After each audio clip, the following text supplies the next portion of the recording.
अगर आप इस चैनल पर नए हैं, तो इस चैनल को सब्सक्राइब करें। अलग गतियां जैसे 80 या 120 शब्द प्रति मिनट के लिए वीडियो स्पीड 0.8 या 1.20 की जा सकती है। डिक्टेशन शुरू होगा 5 सेकंड्स के बाद। 5, 4, 3, 2, 1। आदरणीय अध्यक्ष जी, आखिर ये निराशा भी ऐसे ही नहीं आई है। इसके पीछे कारण हैं।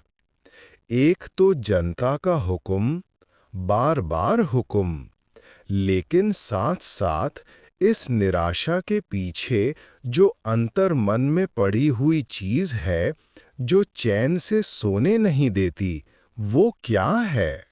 पिछले 10 सालों में यानी वर्ष 2004 से 2014 तक भारत की अर्थव्यवस्था खस्ताहाल हो गई थी। तो निराशा नहीं होगी तो क्या होगा? 10 सालों में महंगाई डबल डिजिट रही और इसलिए अगर कुछ अच्छा होता भी है तो निराशा और उभर कर सामने आती है। माननीय अध्यक्ष जी, एक बार एक जंगल में 2 नौजवान शिकार करने के लिए गए।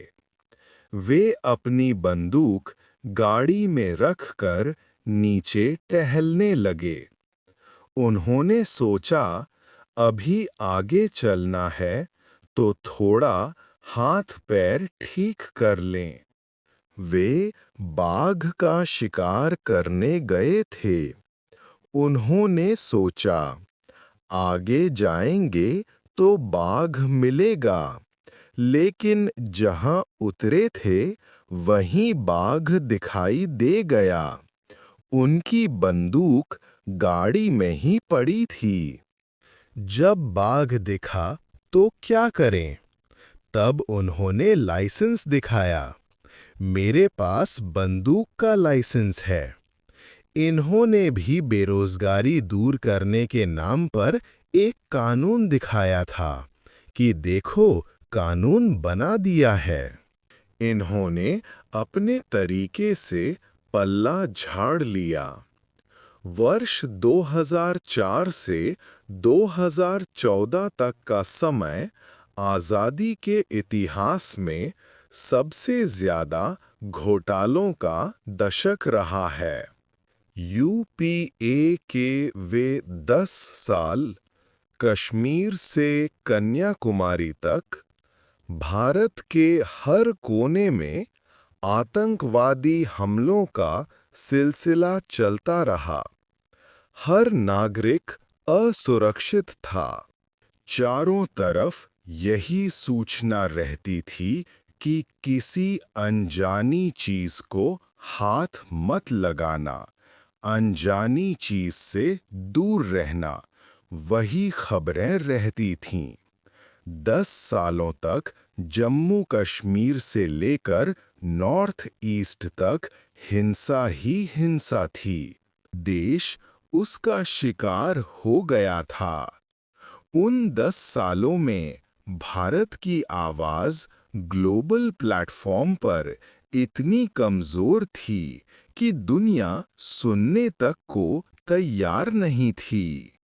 आदरणीय अध्यक्ष जी, इनकी निराशा का कारण यह भी है कि आज जब देश की क्षमता का परिचय हो रहा है, 140 करोड़ देशवासियों का सामर्थ्य खिल रहा है, खुलकर सामने आ रहा है, तब याद आता है कि देश का सामर्थ्य पहले भी था।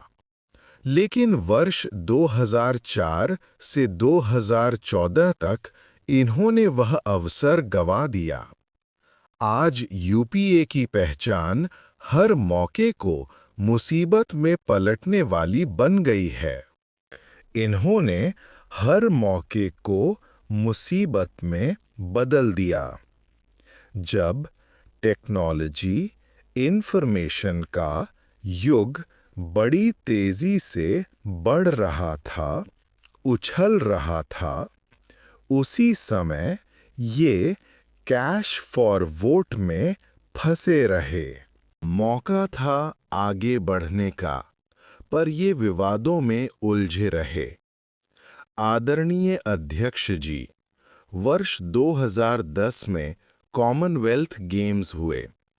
भारत के युवा सामर्थ्य को दुनिया के सामने प्रस्तुत करने का यह एक बहुत बड़ा अवसर था।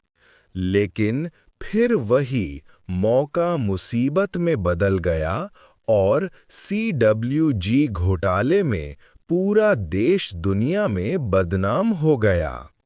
आदरणीय अध्यक्ष जी, ऊर्जा का किसी भी देश के विकास में अपना एक महत्व होता है। जब दुनिया में भारत की एनर्जी पावर के उभार की दिशा में चर्चा की जरूरत थी, तब इस सदी के दूसरे दशक में हिंदुस्तान की चर्चा ब्लैकआउट के नाते हुई। पूरे विश्व में ब्लैकआउट के वे दिन चर्चा के केंद्र में आ गए। कोयला घोटाला चर्चा में आ गया। आदरणीय अध्यक्ष जी, देश पर इतने आतंकी हमले हुए। वर्ष 2008 के हमलों को कोई भूल नहीं सकता, लेकिन आतंकवाद पर सीना तानकर, आंख से आंख मिलाकर जवाब देने का सामर्थ्य नहीं था। उस चुनौती को चुनौती देने की ताकत नहीं थी और उसके कारण आतंकवादियों के हौसले बुलंद होते गए। पूरे देश में 10 साल तक खून बहता रहा, मेरे देश के निर्दोष लोगों का। ऐसे दिन भी रहे जब LOC और LAC पर भारत की ताकत दिखाने का अवसर था। लेकिन उस समय डिफेंस डील, हेलीकॉप्टर घोटाले और सत्ता को नियंत्रित करने वाले लोगों के नाम उनमें चिन्हित हो गए।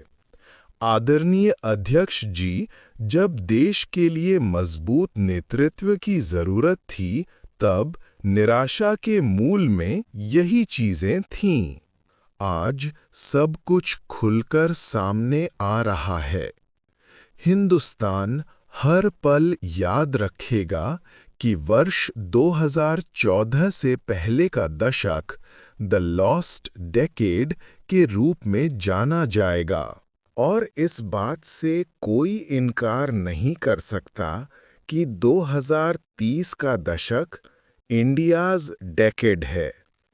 आदरणीय अध्यक्ष जी, लोकतंत्र में आलोचना का बहुत महत्व होता है, मैं इसे मानता हूँ। भारत, जो कि मदर ऑफ डेमोक्रेसी है, सदियों से हमारे यहाँ लोकतंत्र हमारी रगों में पनपा हुआ है।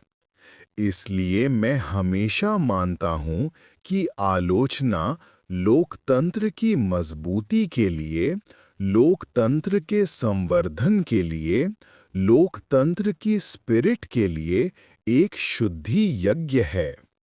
दुर्भाग्य से बहुत दिनों से मैं इंतजार कर रहा हूँ कि कोई तो मेहनत करके आएगा, कोई तो एनालिसिस करके आलोचना करेगा, ताकि देश को कुछ लाभ हो।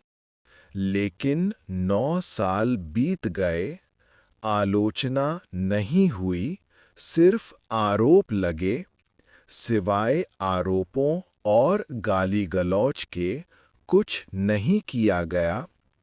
गलत आरोप। हाल यहाँ है कि चुनाव हार जाओ तो EVM खराब, चुनाव हार जाओ तो चुनाव आयोग को गाली दे दो। अगर कोर्ट में फैसला पक्ष में नहीं आया तो सुप्रीम कोर्ट को गाली दे दो, उसकी आलोचना कर दो। अगर भ्रष्टाचार की जांच हो रही है तो जांच एजेंसियों को गाली दो। अगर सेना पराक्रम करे, सेना अपना शौर्य दिखाए और वो नैरेटिव देश के जन जन में नया विश्वास पैदा करे, तो सेना की आलोचना करो, सेना को गाली दो, सेना पर आरोप लगाओ। कभी देश की आर्थिक प्रगति की खबरें आएं, आर्थिक प्रगति की चर्चा हो, विश्व के सारे संस्थान भारत का आर्थिक गौरवगान करें, तो यहाँ से निकलो, आरबीआई को गाली दो, भारत के आर्थिक संस्थानों को गाली दो।